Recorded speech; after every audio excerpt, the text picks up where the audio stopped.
घडलेलं दृश्य आणि ते दृश्य कोणतं तर वेड्यापेक्षा अवस्थेत मी वावरत असताना एक हत्ती आणि एक हत्तीण खऱ्या अर्थानं माझ्याकडे पाहून हास्यात्मक माझ्यावर टीका करत होती आणि म्हणूनच त्या क्षणी त्या हत्तीला राघवानं शाप दिला. माझ्या पत्नीच्या खऱ्या अर्थानं विराहात वेड्यापेक्षा अवस्थेत मी वावरत असताना माझ्यावर आपण हास्याचं कार्य केला अर्थात त्या राघवाचा तुम्हाला शाप. तुम्ही तुमच्या पत्नीच्या ज्यावेळी सुखात रममाण व्हाल तुम्ही पत्नी सुख उपभोगल्यानंतर हत्ती जागी मूर्छित पडेल आणि त्या क्षणापासून राघवानं दिलेला शाप हा सत्याच्या जोरावर समस्त हत्ती जातींसाठी सत्यते उतरणारा ठरला. लंकाधीश रावणाशी युद्ध केलं, माझ्या सीतेची मुक्तता केली. विजयाची पताका जरी रामसेनेच्या दिशेने ढोलती झाली तरी विजयाचा हर्ष राघवाच्या मनात कधीच नव्हता. तर राम युद्धाचे निष्पाप जीव मारले गेले त्यांची खंत राघवाच्या मनात सदैव होती. पुनश्च अयोध्येत आलो, राम राज्याला सुरुवात झाली.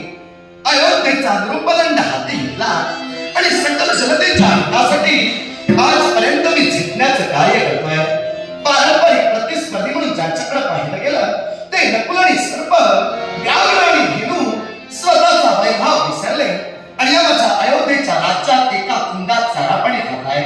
ही माझी पुण्याई नव्हे तर माझ्या पूर्वजांची पुण्याई.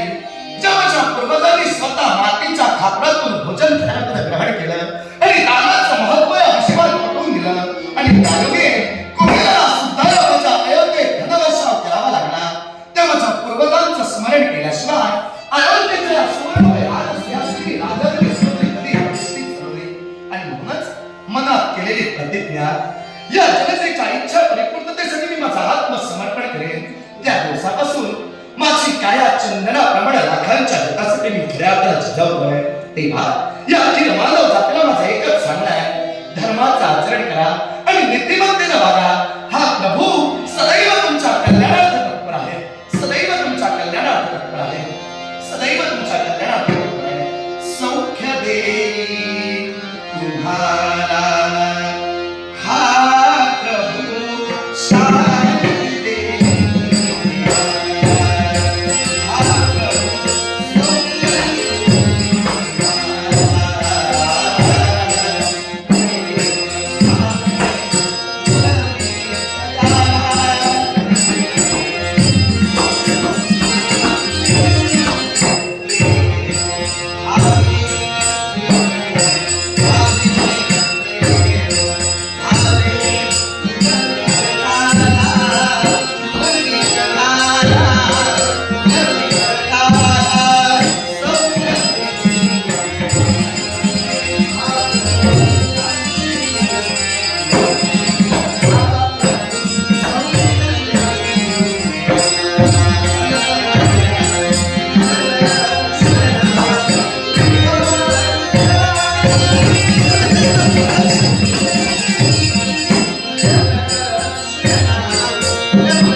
एका राजकर्त्याचं कर्तव्य जनतेच्या इच्छा परिपूर्णतेसाठी सदैव झटणं